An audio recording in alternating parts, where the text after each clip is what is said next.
અમરેલી જિલ્લામાં પ્રગતિશીલ ખેડૂતો હવે પશુપાલનનો વ્યવસાય કરી રહ્યા છે।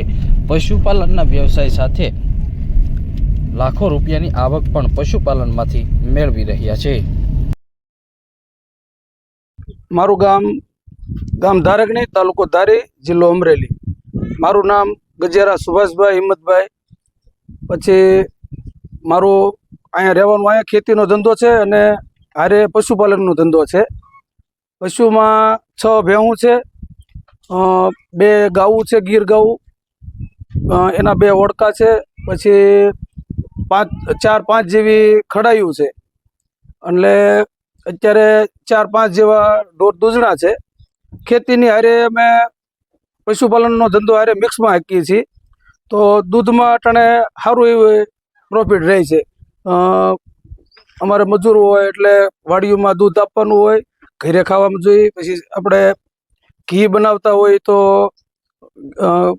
વેચાણ કરીએ છીએ। મહિને લગભગ અંદાજે 40 કિલો જેવું ઘી વેચીએ છીએ, અને બીજું વધારાનું દૂધ હોય એ ડેરીમાં ભરી દઈએ છીએ, એટલે ખાવા પીવામાં ઉપયોગમાં આવે। ડેરીમાં દૂધ ભરાય અને ખાતર થાય, જેટલી જમીનમાંથી નીણ થાય એમાંથી ઢોર નીણ ખાય એનું ખાતર બને, એટલે ખેતીમાં એનું પૂરક ખાતર તરીકે પણ ઉપયોગ થાય છે।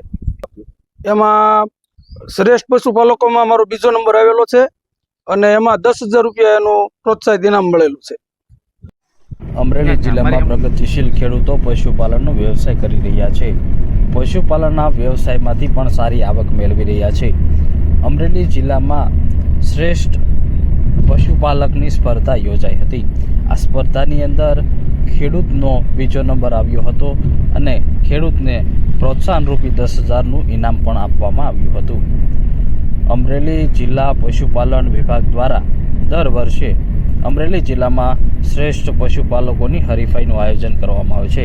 આ હરીફાઈની અંદર આ ખેડૂતે ઓટોમેટિક પીવાના પાણીની સિસ્ટમ, ફોગર મશીનો તેમજ તબેલાની સાફ સફાઈ, પાકું બાંધકામ, અને સાથે જ અમરેલી જિલ્લામાં આ પશુપાલકને ધારી તાલુકાના શ્રેષ્ઠ પશુપાલક તરીકે બીજો નંબર આપવામાં આવ્યો હતો।